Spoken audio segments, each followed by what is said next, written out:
My name is Josh, and welcome to Hide and Seek Archives, a podcast where we talk about things supernatural, cryptid, or unexplained.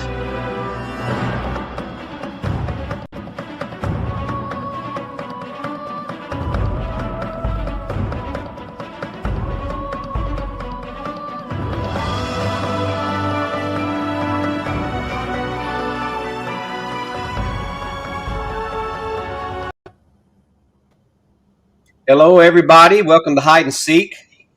I'd like to welcome Jason Kenzie. He is an animal photojournalist. Am I getting that right? An animal photojournalist. And I had the honor of spending some time with Jason out in the field. Me and Josh were both, and I'm sure we'll be able to talk a little bit about that later on. I guess, Jason, just real quick, since you've never been on the show before, just give a little summary of what you do and how you got into what you're doing now, and just a little summary on that. Yeah. So for over 25 years, I have traveled the world meeting people that live with the most amazing animals. And I would hear their stories about the love that they have for their animals. And by animals, I mean every kinds of animals, from wolves, alligators, tigers, bears, right down to cute little dogs, puppies, kittens, ostriches, you name it. I have basically met almost every kind of animal. And my motto is, if I'm going to interview you on the love that you have for your pet, there can't be any cages, because I want to be able to hug the animal, so to speak, meaning I want to get up close to the animal. I don't want it to be in a cage. There's lots of animals in cages, and I could just go shoot at the zoo if that's the case, and I don't want to do that. And so, along my travels, I go to some really exotic places, some beautiful locations, and the people that I meet are incredible. They have their own little story. I believe, well, actually, I don't believe it. I know that everybody has a story about their pet. So when COVID hit and everyone got locked down, I wasn't able to travel. And so I was thinking, what can I do? Because I love to be outside and I like to have these adventures. And I kept hearing about this Sasquatches, these big hairy creatures that people say they see in the forest. And being a skeptic, I wanted to go out and maybe find evidence of these creatures, because I'm thinking, Sasquatches are kind of like animals. And being that I'm somewhat of an animal expert, not a complete animal expert, but I know quite a bit, I decided to go out and search for Sasquatch. And along the way, I would meet these eyewitnesses that would talk about their experiences, and they would lead me to the area where they had their experiences. And I would go into the mountains, sometimes alone, sometimes with a small group of videographers. And I would go and look for any evidence. And then I would go and interview someone else. And I decided to start recording and filming my adventures. And make a long story short, I made a documentary called Searching for Sasquatch, Chapter 1. And this basically took me way off into the forest where I found hundreds of these giant footprints in a lake, in a mountainous lake that no one really goes to. It was amazing. And some of the First Nations people said that this is a migration path for the Sasquatch. And I got hooked. And I really am looking for evidence of these giant creatures. And that's me. No, that's awesome. So let me ask you this: your chapter 1, does that cover Canada only, or did you cover different areas? No, I actually just covered basically BC. Because Okay. I live in an Okay. area that is one of the biggest hotspots for Sasquatch sightings in the world. So, being that I live here, it made it easy for me to travel out to these locations. And now I'm working on chapter 2. And no, actually, I finished chapter 2, but I'm working on chapter 3. Chapter 2 is out there, and yeah, you can find it if you search around. And so your chapter 2 covers same areas, new areas. Yeah, new areas, Okay. a couple of the same kind of areas, but yeah, but different people. Okay. It's amazing some of the crazy stories that people have about their encounters. Yeah, that's fascinating, and I know you and me have talked quite a bit behind the scenes, and one of the things that impressed me was your stories about how you would go out and get dropped off in the middle of nowhere in a chopper by yourself and stay out for days. I don't know that I could do that. It is scary. It is very scary, and I do get scared. You know, when I'm out there and I'm sitting around waiting, I always have my back to a tree, right? Because a lot of times animals like to approach you from behind, right? And they'll sit and wait, and sometimes like bears and cougars, they'll come at you from behind. Yeah. Right? So a lot of times I'm sitting there by the tree, I'm just listening and doing, the typical hoots and hollers and wood knocks and sitting there waiting and listening to Yeah. the sound of everything that comes alive at night. Right. Right.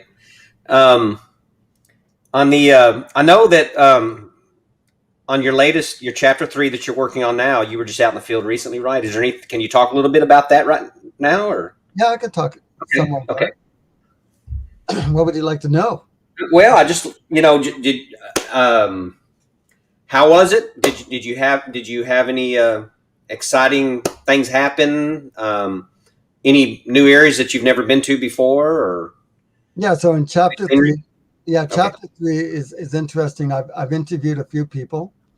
I've interviewed a guy who was fishing and had Sasquatch or something full of hair come walking out and Okay. actually pointed at him.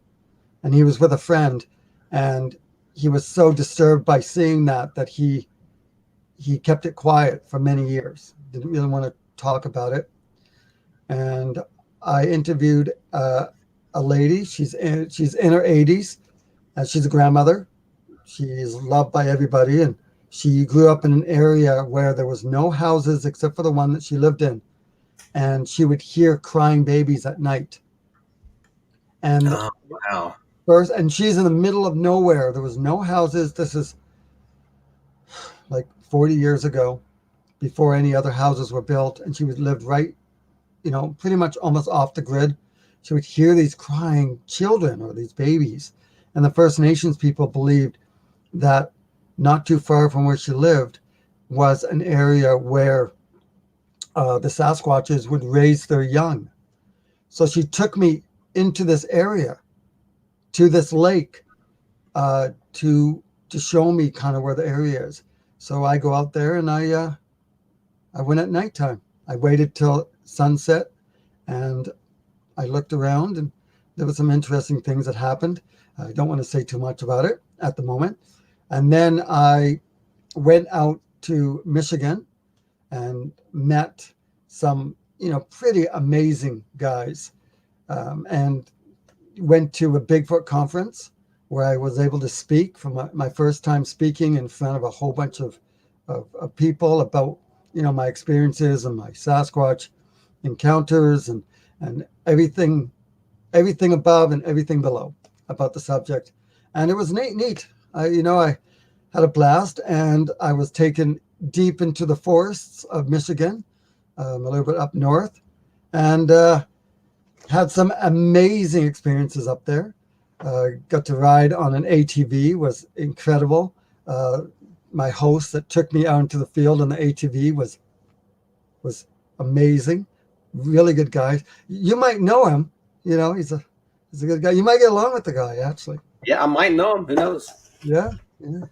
It was. Um,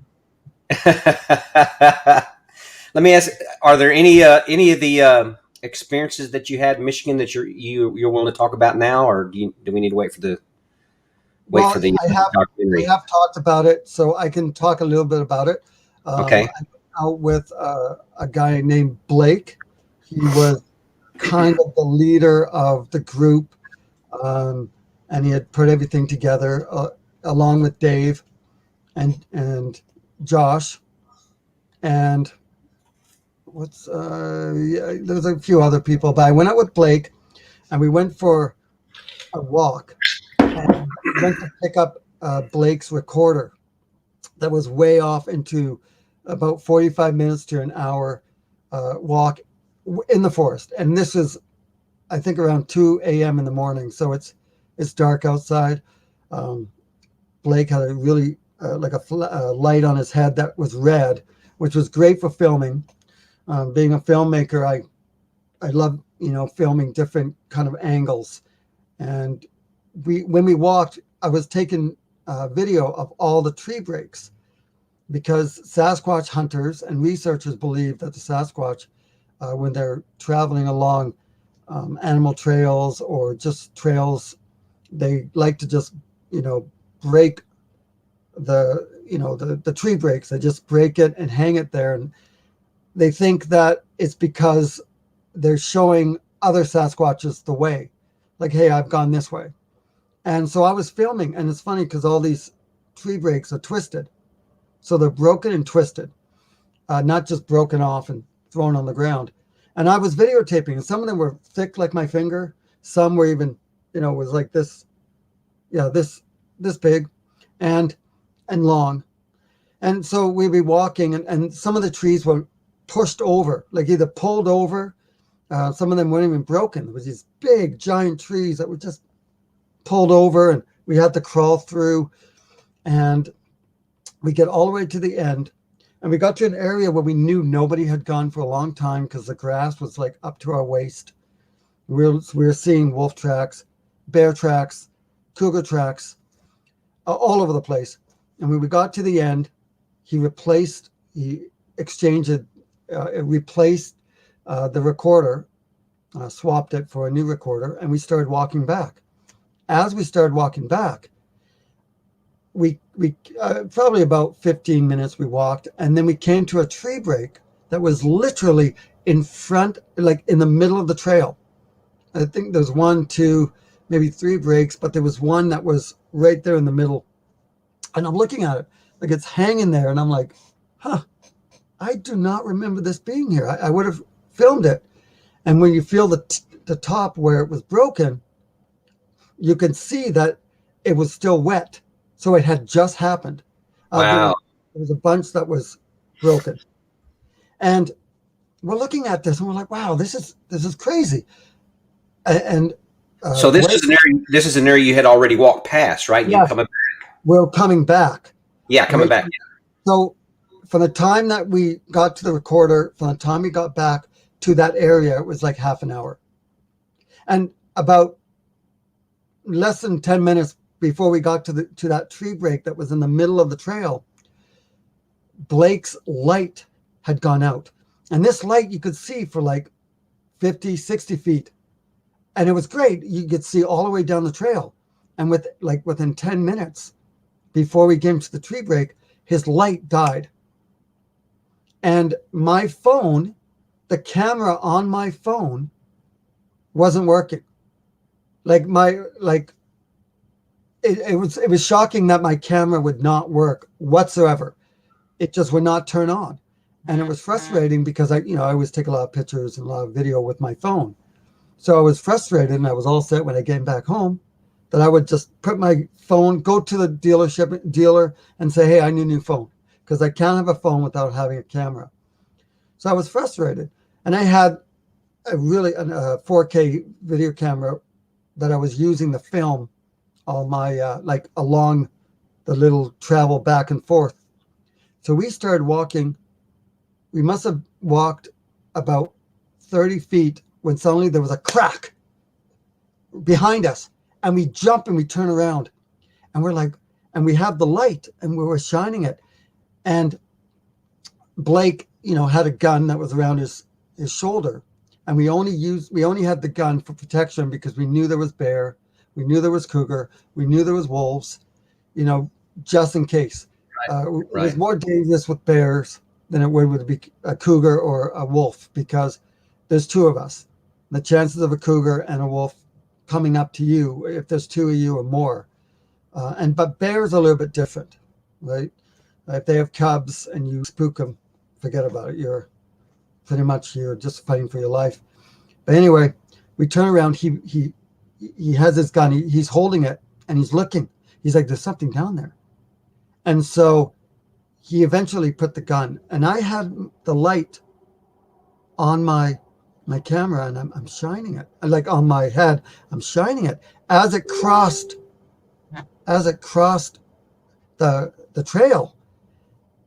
It caught some eye shine, and it was bright. And just as it hit it, it blinked, like it actually closed its eyes. And I'm like, oh, I see you. Oh, I'm like, Blake, I saw it. It's there. And I was kind of like, oh my gosh, it's down there. All of a sudden, you could see it open its eyes, like really slowly. But it never got as bright as the first time I saw it. It like squinted. And all of a sudden, there was a second one that walked out. And it was much shorter. It was up to its shoulder. And it's looking. As soon as my light hit that one, it ducked behind some bushes or like some leaves. And I could see one eye. And I'm like, Blake, look, I see it. Now it's a silhouette, right? And I could only see the eyes and maybe a little bit of the head, like a little bit like, and I'm freaking out. I'm like, oh my gosh, Blake could see it too. He could see the smaller one. And then all of a sudden it just stood there. They both were just standing there, looking at us. And this went on for like 5 minutes, 6 minutes, maybe 7 minutes. And then we started, Blake started talking to it. Like it started, saying some kind of lingo, like, we're friendly. How are you? And I started singing. I started humming a song. I can't even tell you what it was, but I was filming it all. And my light on my head, it seemed like whatever was down there, it had stood just far enough out of my light. The light was just grazing it, like just hitting it. But my infrared on my camera could only see about 40 feet. And these two things at the end was maybe about, I don't know, probably 85 feet, maybe. I mean, I didn't have a measuring tape, so I couldn't, excuse me, whatever you are, let me just walk up. I just want to measure and see how far you are. Right? Just hold up. Don't rip me apart yet. Okay. Go for Blake. Okay. Yeah. But so anyway, so we're watching this. And then eventually it closed its eyes. I don't know if it turned and walked away, but the eyes disappeared. And then Blake and I walked up to it. We just walked up because we wanted to see the spot that it was standing. And sure enough, the area it was stopping, the area that we saw that it was standing, the trees were open. Like it was open, like all around us, there was lots of trees, and the branches, if you had to walk through, you'd be breaking through the branches. It would be crack. So the whole time we were watching this eye shine, we could hear cracking in the forest beside us. So we figured that whatever is out there, there was multiple, maybe 4. So then after it disappeared and after we looked at the spot, we walked back, and we must have walked for maybe another. So we got back to the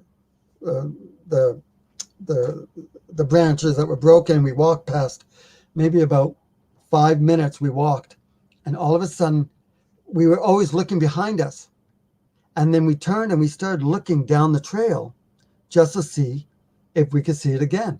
And so I remembered something that Robert Kreider has said to me was these creatures like to distract you on one side while they come up behind you. So I did this maneuver where I pretended to take a step forward and I turned around. Like I slid around. It wasn't like I just took 2 steps. I actually did this move and I turned around really fast. I took 2 steps and my camera that I was filming everything was on me because I didn't really expect to see anything. But as I turned around, I saw a shadow, this big black thing drop to the ground and it went right across the trail, like almost like a spider. And I'm looking at this and I think there was a second one that actually took a step into the forest, took 1 step back. And this thing just ran across the trail like a spider. And the eyes were like this far apart. Like they were huge and they just looked at me and it didn't even go like this. The head didn't even bob. It was straight across. And I'll never forget the eyes as it went across the trail. And as it went over the other side, it went over the embankment and gone. And the eyes stayed on me the entire time. I'm being animal photojournalist and meeting lots of different animals and seeing a lot of eye shine in the forest from raccoons, bears, even cougars. A lot of times animals, when they walk, they might look at you, but they'll look away and walk. They'll see what they're looking at when they're walking. Very seldom will they just stare at you, like with just their eyes as they're just walking across. Yeah, and it was pretty freaky. It's something I can't get out of my head. Yeah, that sounds like it. That's fascinating, man. Well, you hear. I've heard lots of stories about the crawling and stuff like that. Did it have? Were you able to kind of see the body at all as it crawled? Were you able to kind of see any kind of the? So, yeah, I couldn't see any fur. I didn't see any fur. I saw a bit of the outline of the head, like only on one side, a little bit, and I could see that like the arms move a little bit, like just as it's moving. But it took like a few steps, it was like boom, boom, boom, boom, over. And it was amazing how fast it moved too. It was something that blew my mind. And I'm looking at it going, raccoon? Bear? It was so low. It was very low to the ground. And I'm like, raccoon. But I know I've seen raccoons hundreds of times, like at night. And they'll look at you, but they'll turn and just keep going. Right? They don't keep focused on you the entire time, but I didn't, it was a silhouette, like it was more of a dark, and the eyes, I can't get the eyes out of my head. It's something I could have done without seeing, really. Yeah. Right? Well, let me ask you this: from the time you said you saw it drop down, were you able to kind of gauge a difference the height difference from when you first saw it? Okay. Yeah, so it was quite tall. It was very tall. Yeah. It was well over. It was, like I said, I had no measuring tape, so 7 feet, maybe 8. Like I was about 40 feet from it, right? So it was, and my camera just so happened to be facing me because it happened so fast. Yeah.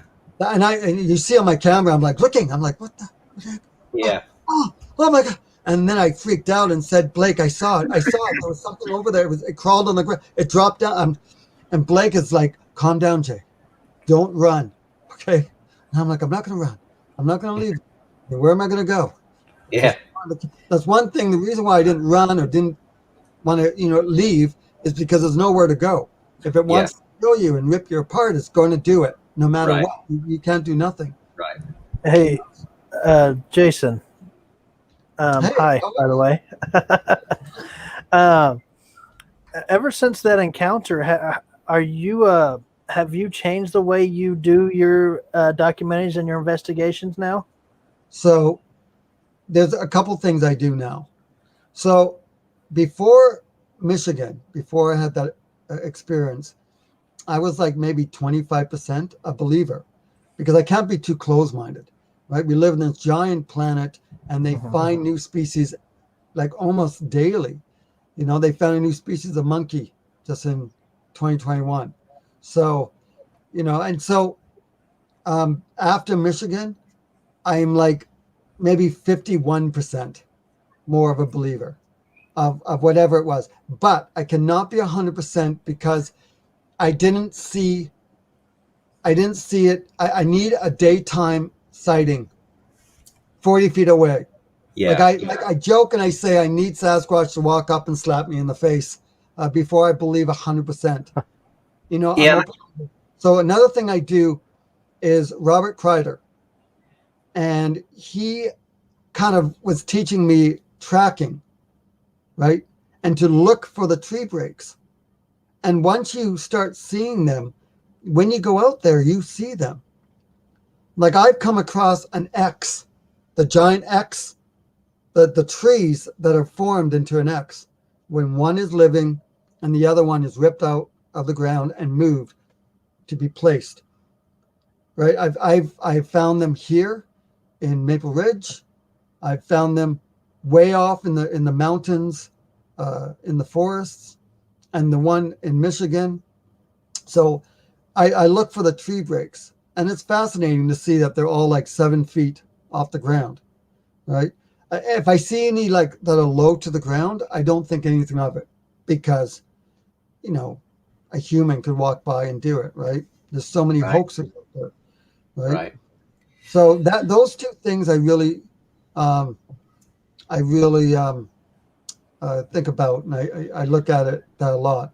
Well, I guess one thing to do is you can always, rather than trying to, rule in what it is, maybe what can you rule out by what you saw, and then compare that to the native species in that area. Can you, based on what you saw, can you rule out a bear for sure? Can you rule out, stuff like that? Maybe that's one way to approach it. Well, I don't know. It could have been a chipmunk. What are they feeding chipmunks in Michigan? Yeah, boy, they must be. Yeah, they're using blue buffalo, eating that blue buffalo. There we go. You saw the size of that hummingbird nest. You never know. Another thing that brought to mind, when you said you turned around and saw that one drop down. I know. Well, there's another researcher specifically that kind of started doing this, and he's had some success. And he's, carries cameras with him. He has a camera pointing behind him as well as in front of him. And he's had some success by doing that. So something to keep in mind. Yeah. Oh no. You know what? I do that too. Oh, okay. If I get walking in the forest, I'll actually put the GoPro on my head and turn sideways. Oh yeah. That's good, yeah. A lot of times, these creatures and even animals, right? If they think you're not looking at them, they'll put their head out. Yeah. And walk, right? Not thinking. And because of the new GoPro has that stabilization where you can put it on sideways and you can walk and you don't get the bounce. You'll be like bounce. Right. You won't see it on the GoPro. Yeah. So stabilization. Yeah. Yeah. Just need four GoPros. Yeah, exactly. I mean, that would look really, design some kind of special helmet. Virtual reality. Well, you can get those 360-degree cameras, right? So, let's hope Sasquatch, they don't learn that technology because they'll be like, just, they'll just grab me, kill me, and just take my equipment. Yeah, exactly. Man, that's a fascinating encounter, though. It really is. Does that encounter make it a little more hesitant to go out by yourself? Make you a little more hesitant? Well, or does that make you more interested? Yes and no. I mean, I try not to go out by myself, but sometimes it's hard to find people that won't run away, right? Yeah. What I'm looking for is that's true. A close encounter, even rock throwing or something that screams at you in the forest. So I'm looking for that too.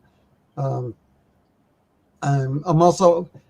also started filming a little bit of chapter 4, actually. Just to let you know. I've been thinking, because I think a lot when I do my productions. So. And for, yeah. Oh, I'm sorry. And for the audience, or for people who don't know, where can they find your videos, your documentaries? I'm sorry. Yeah, so you can find it online. You can either just punch in my name, Jason Kenzie, that's Kenzie, or you can go to my YouTube channel, which is A Photo Warrior. All one word, no spaces. I do have a website, which is www.lifethroughmylens.ca. And yeah, if they go there, they can find a lot of my animal adventures. You can find some of my crazy adventures, including, Sasquatch. I was blown away about all these streaming companies that have picked up searching for Sasquatch 1 and 2. So I'm hoping I can find some investors who will, be able to fund me a little bit more to even go further. That would Right. be awesome. It would be great to explore other monsters around the world. Right. Right I'm into right there with you. places, right? Yeah. So, one day it's Yeah. going to happen. Oh yeah, I'm sure it will. I'm sure it will. And I'm sure each one. I'm sure it's a learning process like anything, any other project. Each time you do one, you think of some other things to do and some other things that makes it better and better. And then, as you do that, you're gonna meet new people. You're gonna have new people that are like, oh, this guy's great. We need to, we Or need to, crazy. you Or know, crazy. yeah, yeah, yeah, exactly. But What? So I'd like to announce to everyone now that you are going to be producing a a song for Searching for Sasquatch Chapter 3. And I've heard a little bit of it, and I'm very excited. So tell me, what is the process that you're doing for this song? well, First off, you're a singer-songwriter. I am. I'm not really a quote producer. However, I do have production equipment, and I do kind of do it as a hobby. And I'll lay fiddle tracks because my main my main skills, I play fiddle. I play Texas country, Nashville country. I played with a lot of different Texas artists, some pretty well known Texas artists, and so. But I do play other instruments as well. Not as good as I do fiddle, but I do play other instruments as well. So I have said I have a studio at my house that I mainly put together so that I can lay fiddle tracks for other studios. Because with today's technology, you can lay instrument tracks at home. You can bounce those tracks to an MP3, whatever, send it to the studio. They take that track, incorporate it into their project, mix it the way they want, and it carries on. It's amazing, the technology.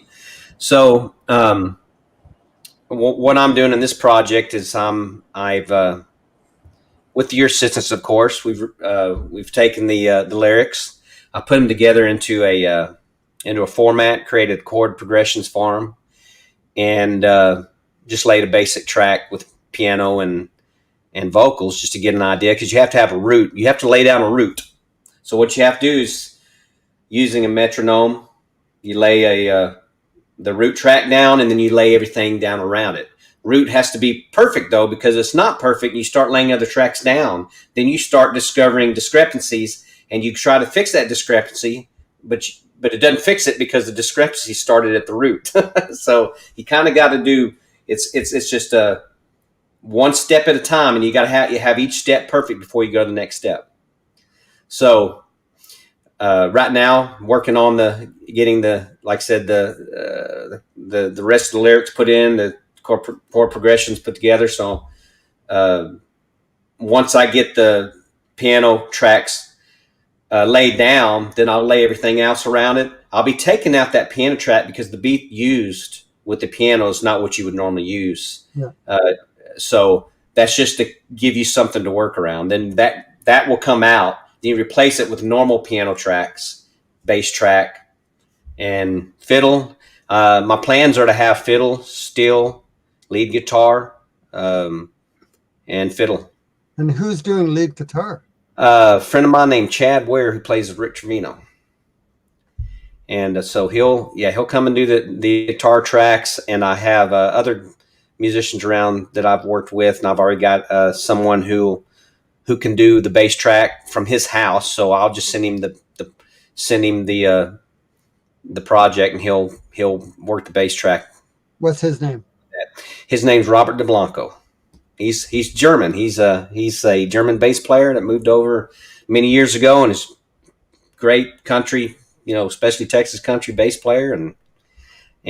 So I'll probably have him do some bass and vocals as well, because he sings harmony, and it's better to have some different, rather than the same person singing all the harmonies. It's kind of nice to break it up, to have different people, so it doesn't sound, if it's me doing all the harmonies and you got this kind of the same tone, you want to have a little mix there. So I've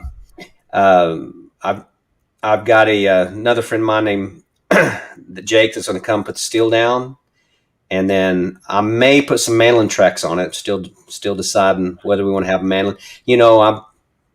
It will be more of a.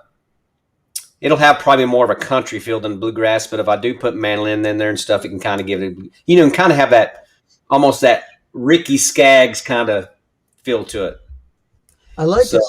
I've heard the rough copy of it, and the melody is awesome. I really enjoy it.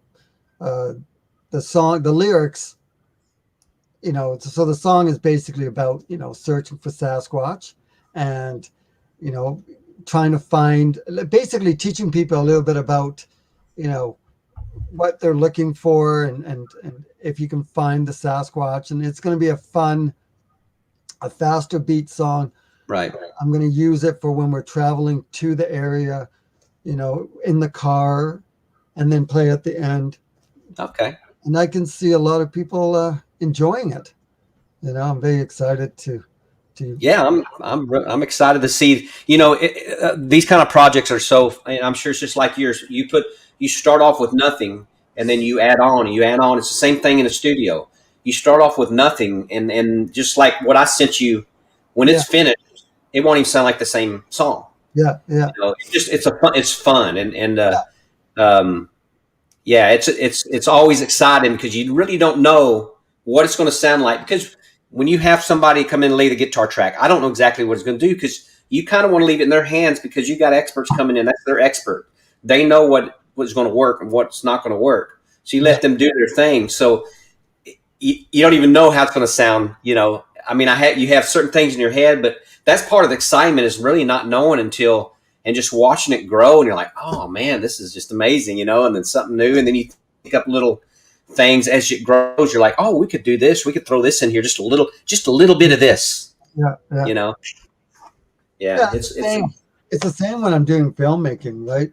I do know that chapter 3 is going to be ending with the experience that I had with Blake.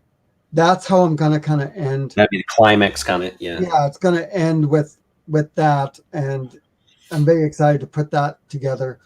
But the whole experience with everybody just going, the biggest thing I love about searching for Sasquatch is, well, basically just being able to go out into the wilderness and to showcase the beauty of the locations that I go to. Yeah. That's one of the biggest reasons I search for Sasquatch. I'm looking for every kind of sign, but the eyewitnesses are the ones that kind of move the story. Yeah. I'm the bumbling photojournalist that goes walking around in the forest at night, trying not to get eaten by real animals. Well, I'll tell you what, the eyewitnesses are the best part, is because these are people, and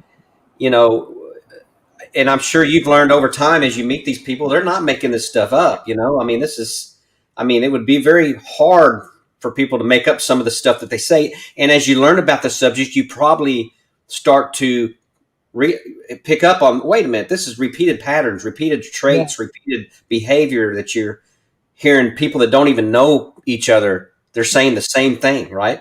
Yeah, exactly. Well, I believe they've seen something out there. Yeah. Right? Yeah.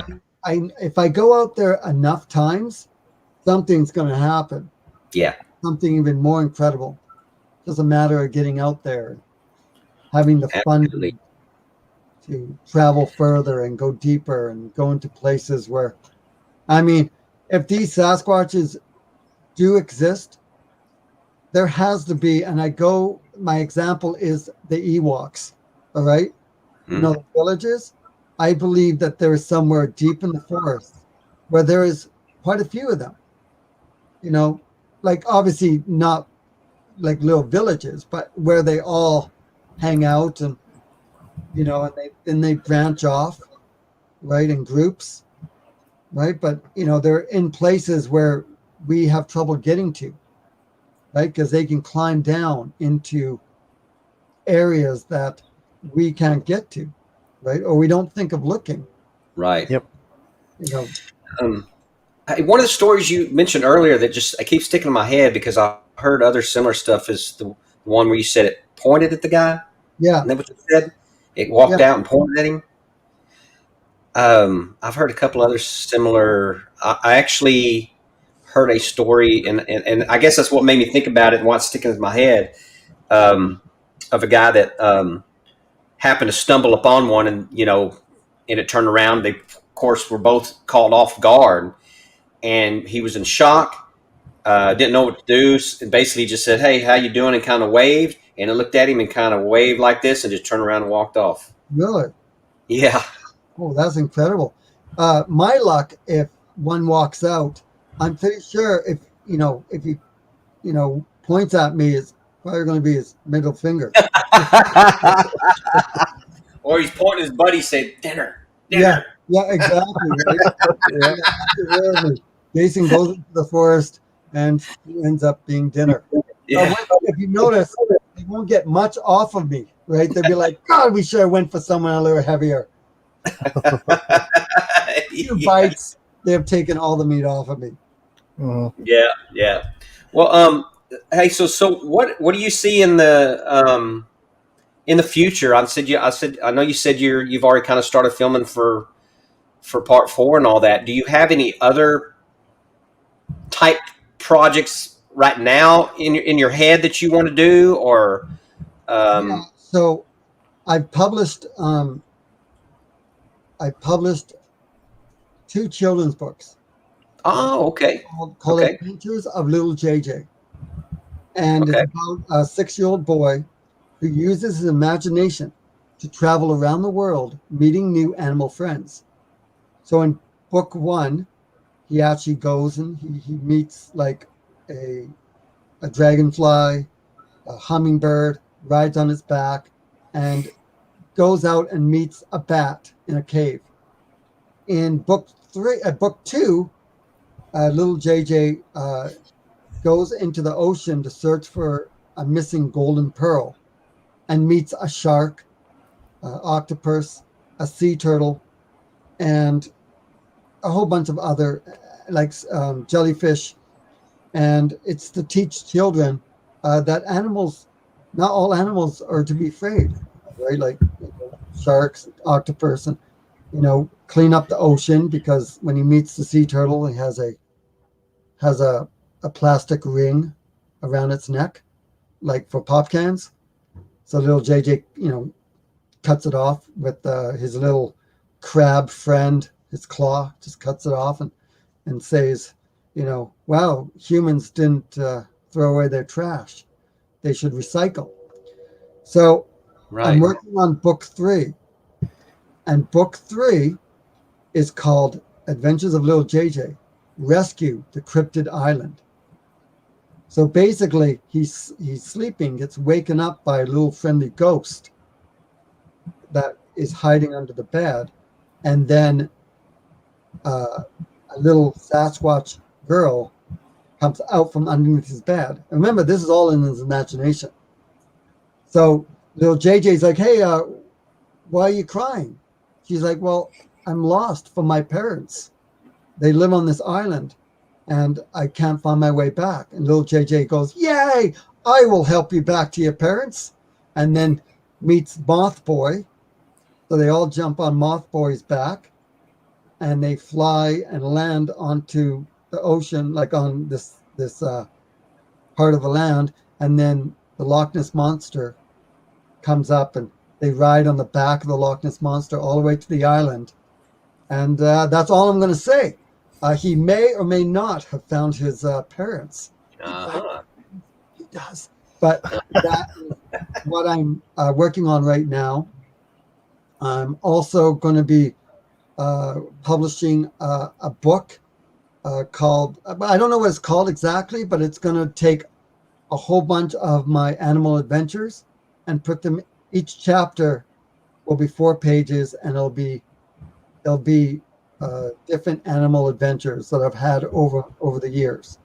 And so there'll be like, I don't know how many pages, but there's going to be like 20 or 30 chapters, and each chapter will be an animal adventure with a photograph and something that's happened to me. And that's what I'm going to be working on now. And also, chapter 3, which is in production at the moment. Well, that's cool. Yeah. Where can the audience find your current books? Where can they buy your books? They can find it on Amazon under Adventures of Little JJ. Okay. In Search of the Lost Golden Pearl. Okay. And then if they find one, they'll find all the books. Cryptid Island is almost finished. It's maybe another 2 weeks, and I'll have book 3 ready nice. For sale. So you'll have to buy one. Okay. Okay, I will. They're for children, so ages 3 and up. Okay. Maybe 2. How old is your little one, Joshua? Joshua, how old is your little one? Can you hear Josh? Yeah. Say that again. How old is your little one? Oh, he's 4. 4. There we go. It's perfect. Come on and buy the first one and second one. He's going to love it. No, yes, I would love to. He would love that. He really would. I'm also going to be working on an actual film, a Sasquatch film. We're working on a Sasquatch film. Like a movie? Yeah, a movie. It's going to be Okay. working a cinematic film. And I can't say much about what it is at the moment, but that's going to be happening in the future. Yeah. Do you need somebody to play the Bruce Willis part, or what? Yeah. If that's the case. I'm playing the Pee Wee Herman. Obviously, I'm playing the Sasquatch part because I'm so tall. Yeah. No, that's cool. I've been practicing. Yeah, there you go. So, when do you think time frame on that'll be? I don't know. There's not much I can say about it at the moment, but I know it's going to be in the future, in the near future. The only reason why the production is kind of slowed down is because of all the fires that are going on. Oh, okay. So a lot of areas are burning up, and so yeah, I'm very excited. And I got all this because of searching for Sasquatch. I mean, who knew I would just make a documentary on Sasquatch that would open up quite a few doors. Right. Where would you like to go investigate next? Well, I would love to explore Dogman. Is that right? Dogman? Yeah. Michigan. Yeah. I'd love to go into I would like to interview people and go after what is that? The devil? The New Jersey Devil? Oh, the Jersey Devil. Yeah. That would be something kind of cool to go after. There's so many out there, right? There is. Many, right? And I'm always hearing of ones I've never heard before. Yeah, exactly. Right? Like we here in Canada, we have these little chipmunks, and they just make a lot of noise in the forest, making people believe that they're like larger than they really are. Yeah. They're called chipmunks. Sasmunks. Out here. It's crazy to see them. Those running all over up in trees and stuff. Squatch. Yeah, How big are they? Oh, they're monsters! I'm telling you, They got big hands, not big feet. What kind of noises do they make? Yeah, exactly. Right. When you get close to them, they're like, in I think somewhere in North America, they have actually found squirrels that are almost 2 feet, like 2 feet. They're huge. They're almost 2 feet, like they're just massive chipmunks. And people have taken photos of them. There was one big one that was here not too long ago, and having a squirrel that is that big, running around. I mean, that's crazy. I mean, usually they're only, half a foot. Maybe that was in New Mexico where they did all the nuclear testing. Yeah. No, it was actually in, like, I want to say Michigan kind of area, Okay. a place like that in the United States. Wow, that's pretty big. Right? I mean, we just have to get out there and explore, right? Well, I know. Before someone actually gets amazing footage.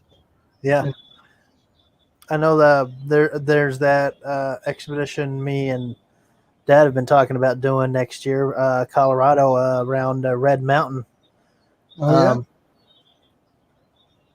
Yeah, that's an area that's I say it's a hot area. It's got a long history, but very seldom there's that area. People don't go in there.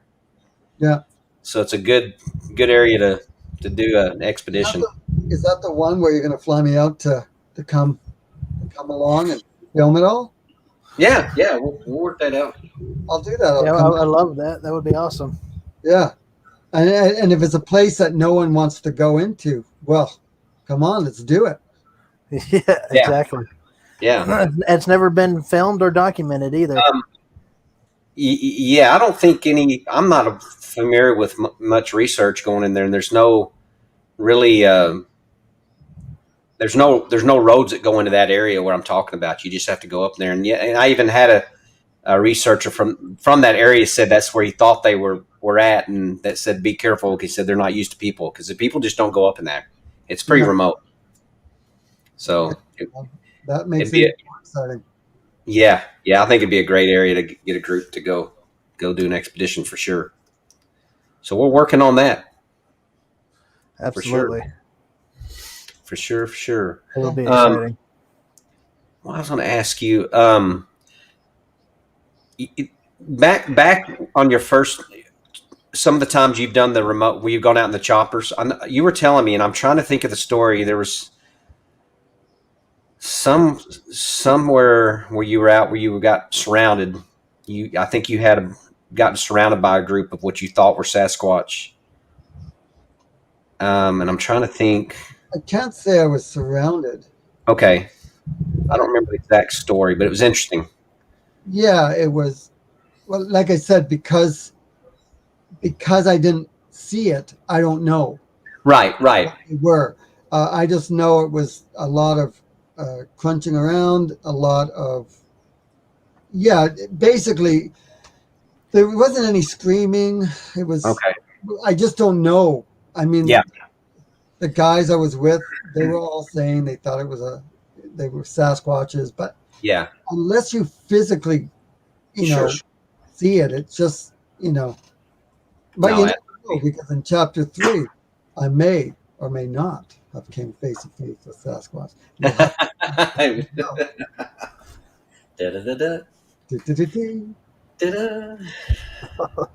put that music in there, but it's copyrighted. Yeah. Oh shoot. Joshua? What's the most amazing experience that you've had seeing one of these creatures? Myself. Well, both. You first, Todd.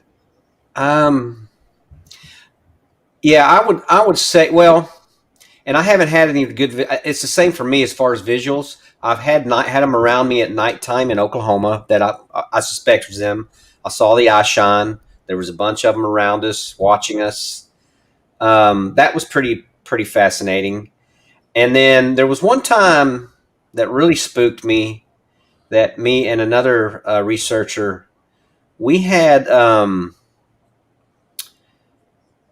we were out doing recordings. There's an area where we go sit kind of on the side of the road, but it's in a national forest, and there's no traffic at night. Everybody leaves, and we seem to get a lot of good recordings in that area.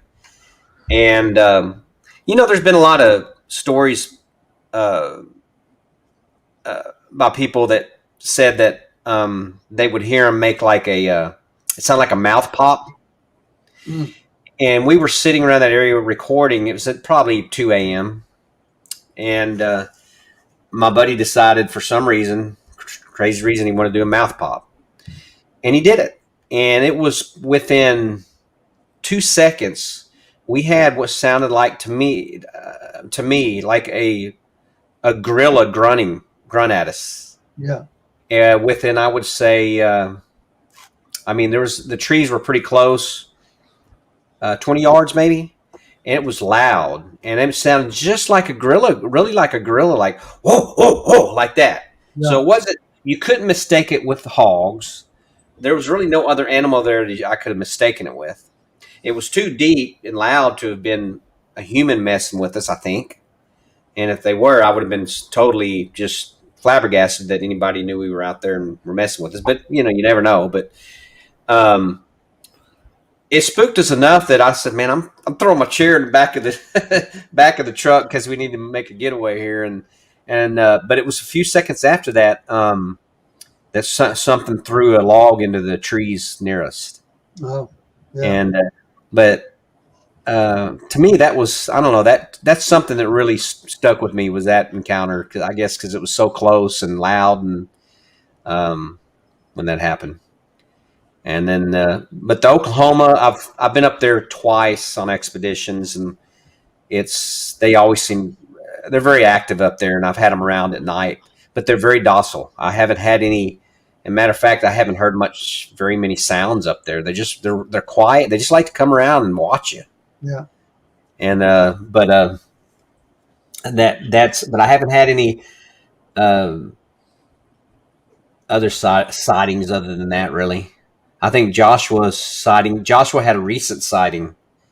I thought was pretty good sighting. It was nighttime.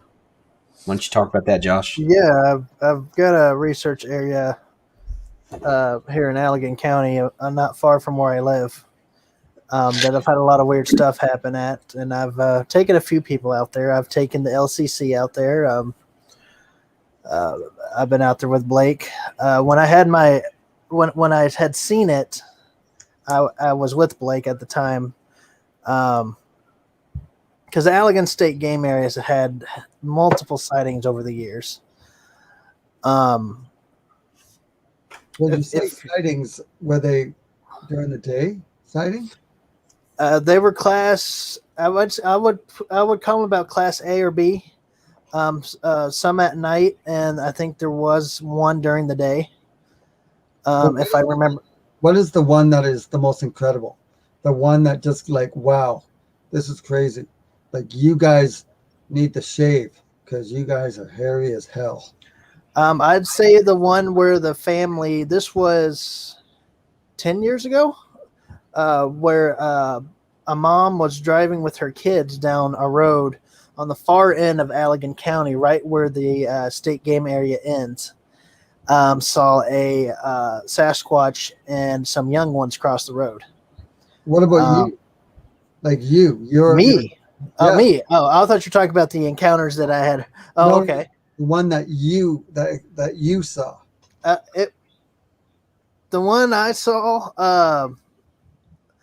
Basically, what happened was we were walking down this trail deep in the Allegan State Game Area, a good few miles in there, and the moon was pretty bright, and the trails, I'd say a good 10, 15 feet wide. So when that moon shines through, you can see it lights the trail up. Yeah. But anything outside of that trail is pretty dark. And we were hearing stuff walking around us and couldn't really make out what it was. There was one point where we heard something walking, like it was letting us know that it was there. Because we kind of did an intimidation, like kind of stomp the ground and knock some stuff off the trees, and that was the reaction to it. Obvious bipedal footsteps. And well, when we after we heard the footsteps, we started heading back the other direction on the trail. And I'm always looking behind me. When I'm the last one, I always look behind me constantly, just out of habit. And I looked behind me and looked away, and then I'm like, wait a minute. I did a double take. And when I had looked black, it was pitch black back there. There was no moon shining through. And so when I had did the double take, I saw this figure. I saw the silhouette. I saw the arm just walk right off the trail. Got a pretty good look at it. I didn't see any eyes. I'd say it was about 10 feet or more. It was pretty big. Did not hear it walking away. So did he have a flashlight on it? No. It was one of those things where I kind of looked, I saw it, and I froze. Yeah, and that's the thing, right? The reason why there was no eye shine is because you didn't have the flashlight shining, right? And then just use the moon, the light from the moon. Yeah, that's all I was using. And I happened to have the psionics on it, but I did not think to turn the psionics to look, because the psionics is the night vision. Yeah. And anyways, the next day, me and Val Zavala, walked out there where I saw it cross the path. Sure enough, there were big old footprints, indents in the leaves, leaving the trail, going down toward the ravine, down into the creek area where I now do my research currently. I've had, right now I'm working on an experiment. I had a camera trap out there with an apple in front of it. And these camera traps are pretty dang sensitive. I had the apple dead center, that camera trap. The wind would blow, the camera trap would go off. A moth would fly in front of it, it would go off. Yeah. Well, I was checking the videos. I had it out there for a good few months, and I noticed the apple had disappeared. Well, I narrowed it down to 2 videos, and nothing had triggered the camera. The apple just vanished. And when I had gone out there, there was nothing on the ground, no apple core, nothing. And the apple was gone. So I had just set up an experiment to see if I can capture whatever is whatever messed with that apple, see if I can capture it on camera. So I'm hoping to get some good results from that here in a month or 2. What you should do is just put like a whole bunch of cams around, aiming at that same area. That's basically what I did. And I actually put some stuff that's a little enticing to it, which is 2 apples and a jar of peanut butter. See if I can get maybe slip up or something, maybe capture it. Do they have cameras? Do they prefer GIF or Peter Pan? Yeah, definitely Peter Pan all the way. Yeah, I agree. Definitely crunchy. For sure. I want to see if I can find a broken tooth. Damn you, Jeffy. We had one. We had them where we had a big jar that they got into it's in Houston National Forest down here, and they had broke a hole through the lid. I guess they couldn't get the lid off. They just broke the lid off, stuck their fingers through the lid or something, and broke. Those things are pretty hefty. Yeah, broke the lid and reached in there. It was full. The peanut butter was almost gone except at the bottom, which I don't think they could reach. I think the wrist or something was too big and they couldn't reach the very bottom. So there's little finger marks where they were doing this at the bottom of the peanut butter. That's pretty cool. You should have. Did you cast that? You should have cast those. Yeah, we've got. Well, it belonged to one of the guys, but we've got that. Yeah, we've got it. So you have to cast it? Well, no, we hadn't actually casted the peanut butter, but that would be the best story. It's frozen right now. We found these footprints. This is from peanut butter. And the marks, like, can you see what it would look like? If it's frozen, yeah, just because that's an interesting story to say that we had peanut butter and this mark, because it would look like this, right? And this and then you still have the peanut butter frozen, right? And that way, yeah, because you could actually take that to any of the conferences, like Bigfoot festivals, because peanut butter stays pretty solid, right? Yeah, right. Right? And you can show people, look, this is the jar, and hey, if you want, I can just make you peanut butter sandwich. Yeah, I'll have to. While That's you're not at a it. bad deal. I'll have to mention that to Shane. It was his. He had put it out there, and I went and gathered it for him, and I gave it back to him. I froze it and kept it for him, gave it back to him. But Yeah, no. I have to mention that to him. Maybe I know he's got it. So Not a bad idea. when I was in Michigan, and I was around Camp 2, and we're all talking and stuff, and then over the walkie-talkie, I heard, Jason, there's something in the forest. I can see it. And it was Dave. And Dave is like, I have it on the FLIR, right? Because he had the really expensive FLIR. Yeah. And that's like, I think, $10,000, but it doesn't come with video, for crying out loud. And I went over, and he's only like 30 feet from camp. He's on the trail where the cars are, or like the trucks are. And so I said, let me have a look. And he passes it over to me, and I'm looking.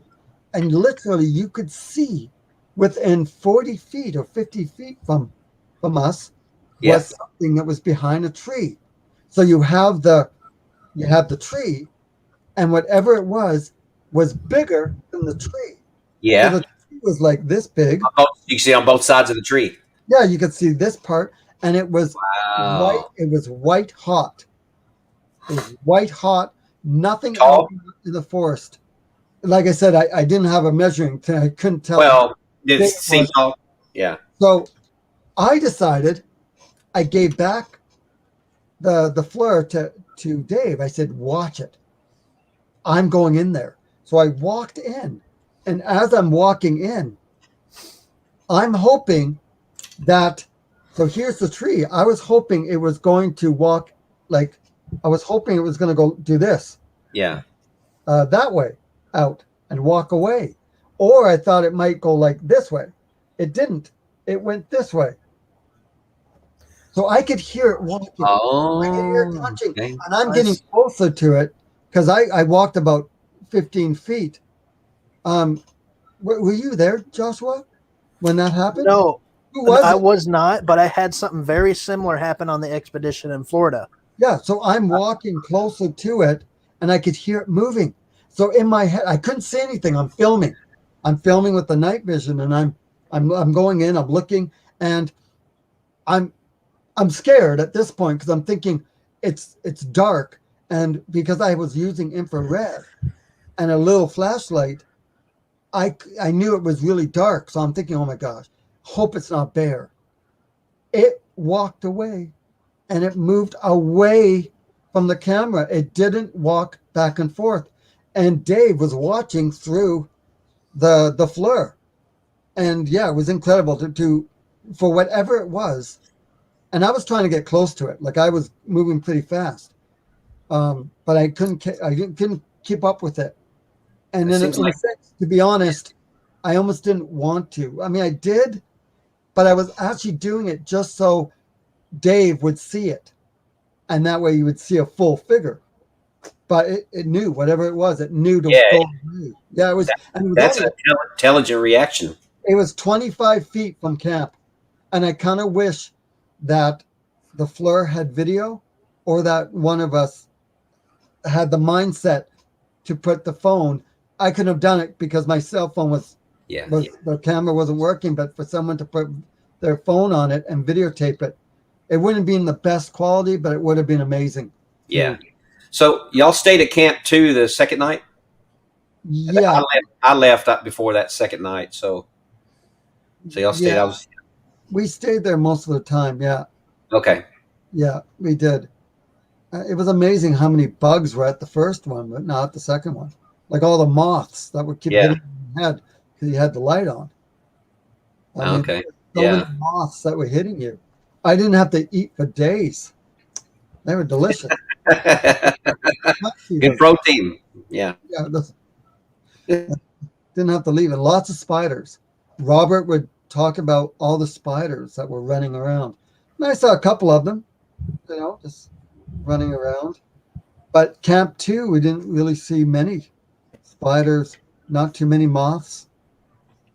I know my legs got bit. It looked like chiggers or something real bad that first night. But Might have been probably, those black I flies. guess when I was sleeping, huh? They got those black flies out there that'll bite you. Yeah, I Yeah. got one in my head, like a black fly. That was, Yeah, I sure didn't want to leave that night. I knew you were going to have a good second night, and y'all did. yeah, yeah. That was Imagine a good area. if we go out there again, who knows, Yeah. right? Well, I know, but for those who don't know, I'm no longer part of the LCC. Um, I've got my own group called HASA, which is short for Hide and Seek Archives. I don't know if I told you that. No, Um, but we plan on going back to the UP very soon, hopefully, before the snow hits. yeah, And I will have to let you know what happens. I would hit that same area if I was y'all. I'd go out that Well, same. that's the plan.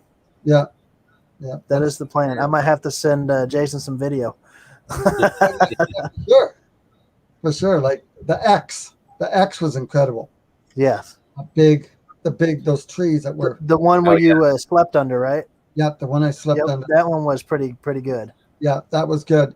And all the tree structures that were around, the one that kind of looked like a cage. When you walk into it, you bend down, you go in, and it's like a cage completely around you. And then the giant X, the big trees that were in an X right across from it.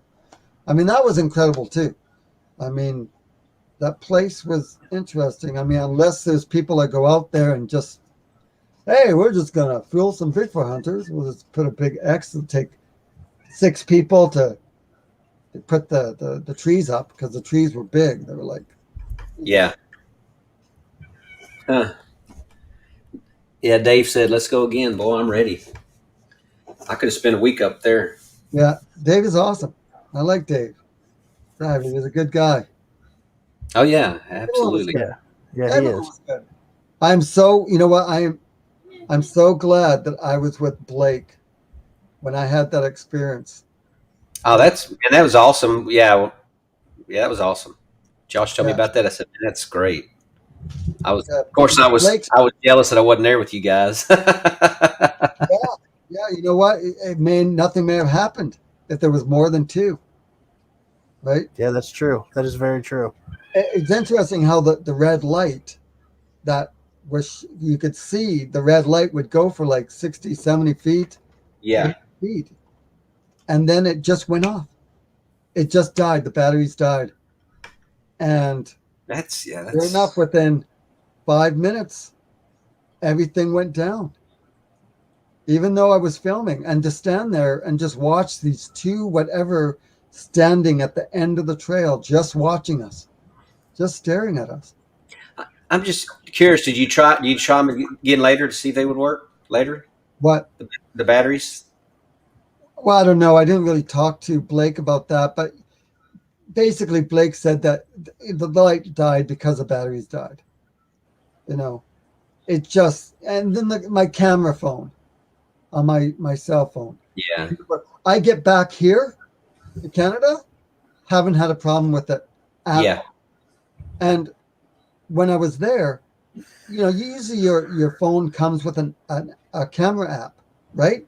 Your phone comes with a camera. Well, I had downloaded another camera app, thinking, okay, well, maybe I broke the camera that came with the phone. I'll just download pay for a phone app, or like a camera app. Nope, wouldn't work at all. It was completely shut down. I get here to Vancouver, never had a problem. My camera phone works perfectly. Never had a glitch, but only out there. That's strange. that is It's true. it blows my mind, and I was frustrated because I couldn't do any of the slow motion. I had to use someone else's phone, Yeah, and they had basically the same phone as me. Right? huh. They were able to do all the slow motion stuff that I needed. Yeah. So yeah, it was interesting. You know, I'd love to. Yeah, I hope everyone enjoys my Sasquatch documentaries. I try and put humor. I try and make fun of myself. No, I love them. I've seen one and Yeah, two. I did too. I don't ever, make fun of the people that I interview, right? I always, if I joke, I try and make fun of myself. A lot of Sasquatch documentaries out there, they can be a little dry and extremely serious, right? Right, right. And I do make it, I am serious. When I get out there and I get scared, I start joking to calm myself down. Yeah. No, that makes sense. Makes total sense. And I joke and I start I do the joke with the chipmunk and other stuff. And it's only because I'm nervous, right? I'm like, I'm out there Right. by myself at times, and sometimes my camera people will leave, right? They'll go back to the truck. I'm not staying out here. Yeah.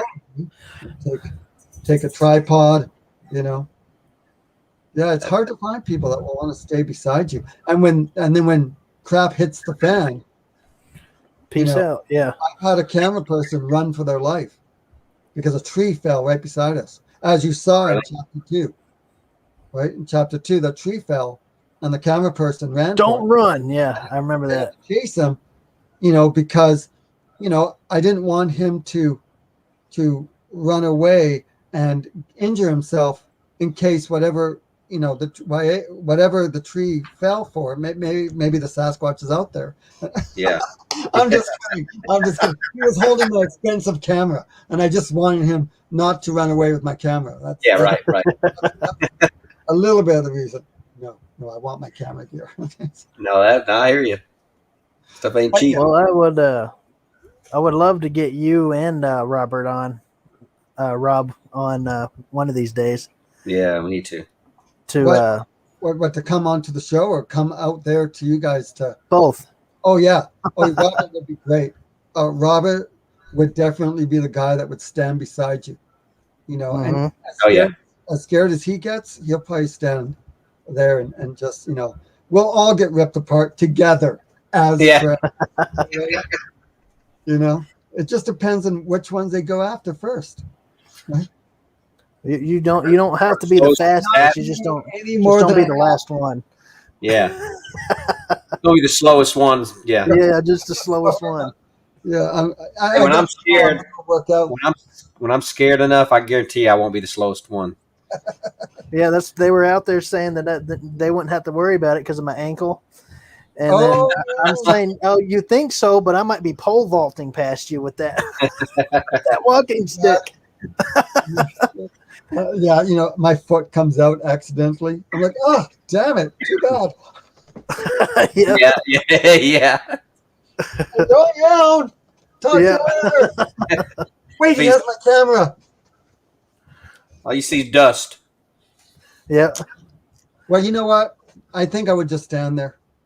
I just stand there. I mean, like I said, I preach this.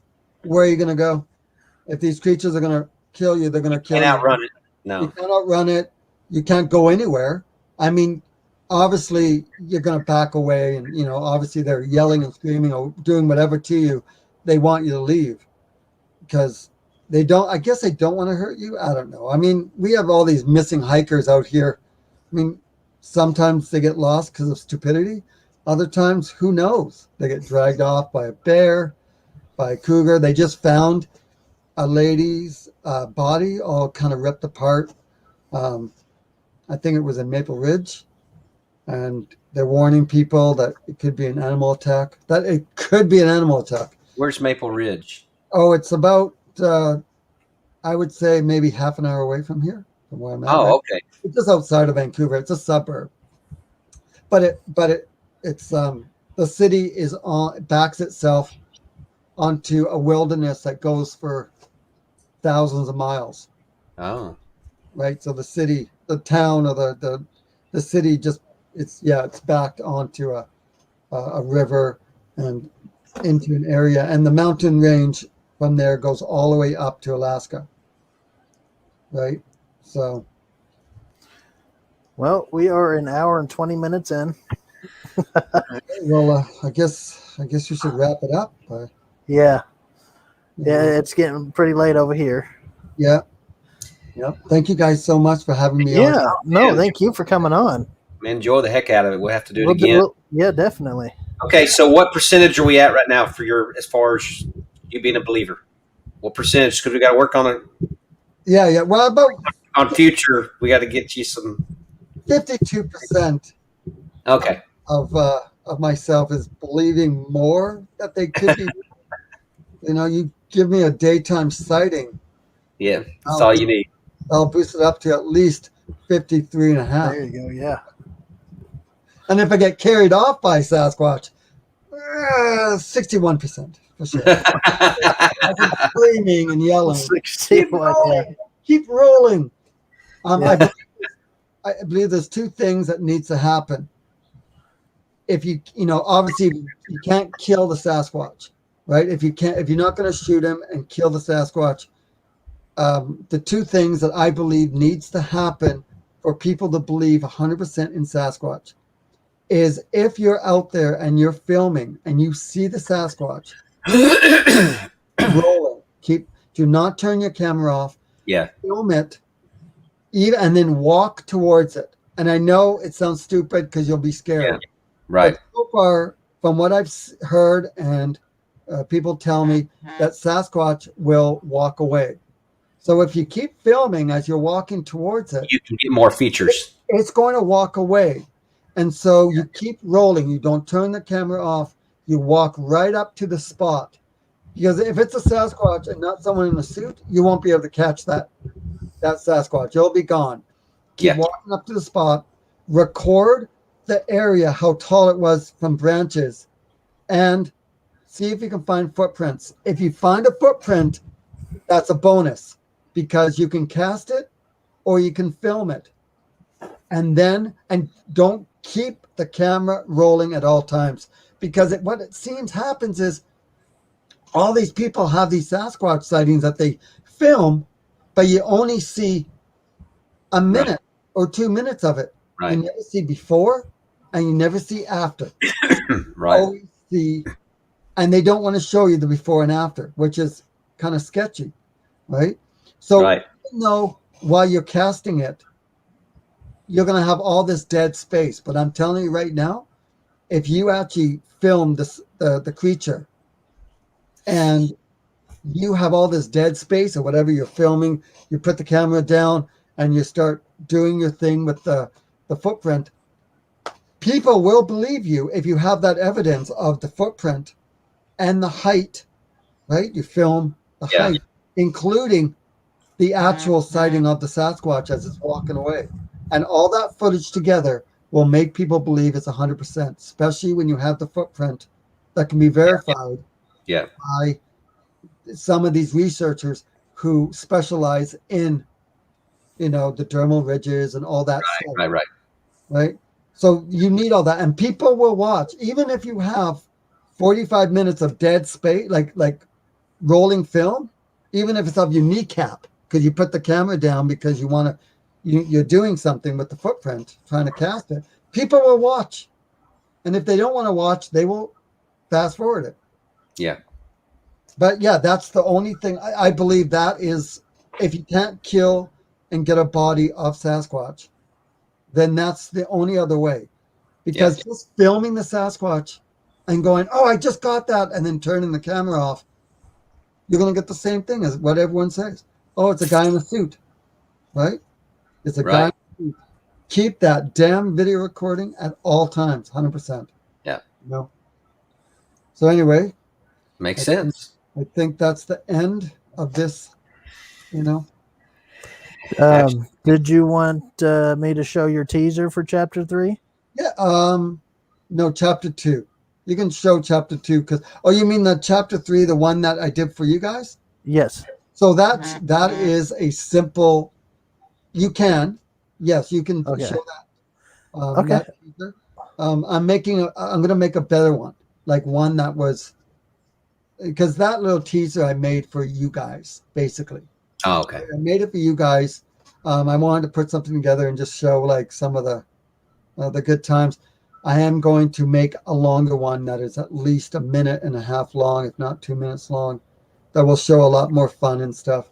And I'm waiting for the song that you're creating, so I can kind of know where to put it in the documentary.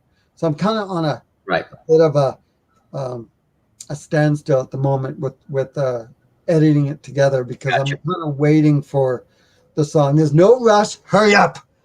No, I hear you. I hear you. Song done. But yeah, because I need to know where to put the sequence, where video clips and stuff to put it Okay. in. So yeah. So yeah, play the teaser, and you can play chapter 2 also. And if you want to put the links to all my Sure, absolutely. where to find it. You give me a second, and I'll play it here in a minute. Y'all keep talking. Oh, you played Yeah. it. Okay. Yeah, this is good. It was a cute little. It's only 40 seconds long, so I just got to get it up into the file. I don't know why I can't find it right now. Can't find it. It's like right. So chapter 1 is out there, and chapter 2 is out there, and chapter 3 will be out there. Go ahead, everybody. Go buy my children's books. Everyone knows someone with children. Please, support what I do, because all the funding that I make is goes to donations. It goes to the Me Foundation. All right, so it's a good foundation, right? That's ME for Me Foundation, and yeah, it just kind of supports what I do and helps create what I'm creating for all you guys. Absolutely. Absolutely. Did you find it, Josh? Or I'm having trouble. all right. So, are you trying to find it on my YouTube channel? Or are you Oh, trying I'm trying to put it on here so we can show it to everybody who's watching. Oh, okay.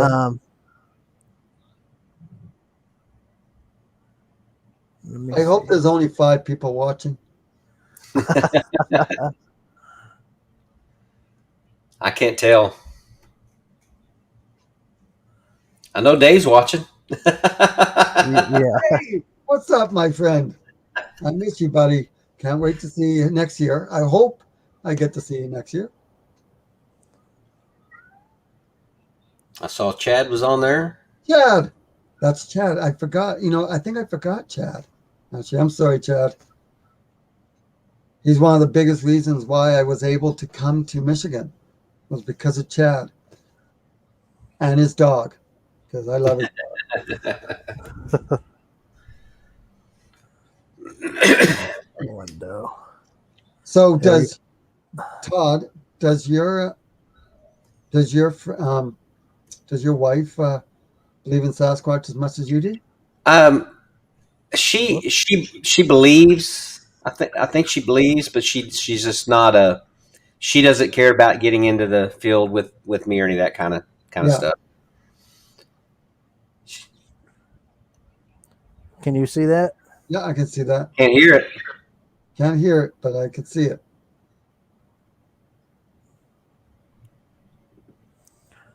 That's because of the mic. Dang that mic.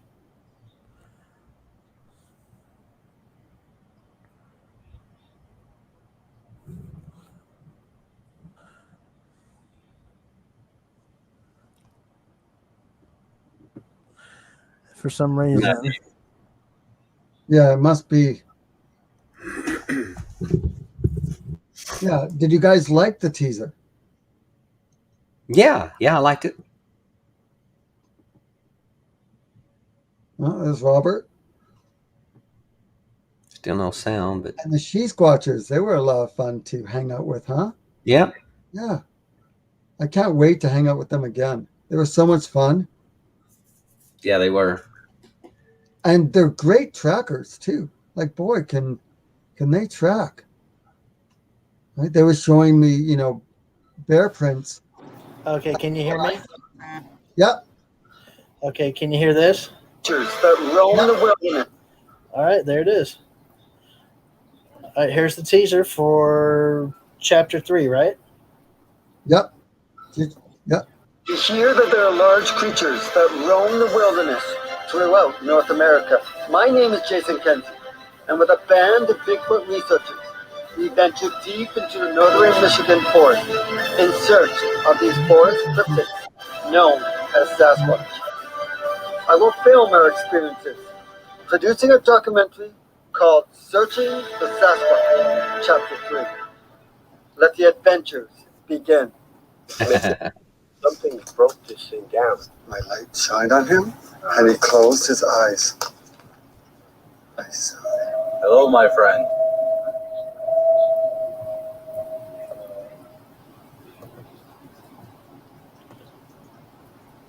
There we go. Very cool. I like it. Well, I'm glad that you guys liked it. The next Yeah, one, I liked it a lot. the next, yeah, the next one should be pretty cool. You know. I'm looking forward to it. I need to send you those LiDAR scans. Yes, please do. Those were. I'm going to have to make them into videos because it won't let me do Yeah. the actual. You know what? That's fine. If you put them in video format, I can use that. Okay. What I can do is I can take the video and I can do a snapshot of it. So if we make it into a MP4, Yes. so, yeah, well, that'd be great. All righty. Well, thank you for coming on. Thank you guys. Absolutely, Jason. Enjoyed it. Let's do this. Let's do it again. Yep, I'm looking forward to it. Let's get out in the field again. Perfect. Let's make some more history. Yes. Let's see if we can find these hairy creatures. You know? Yeah.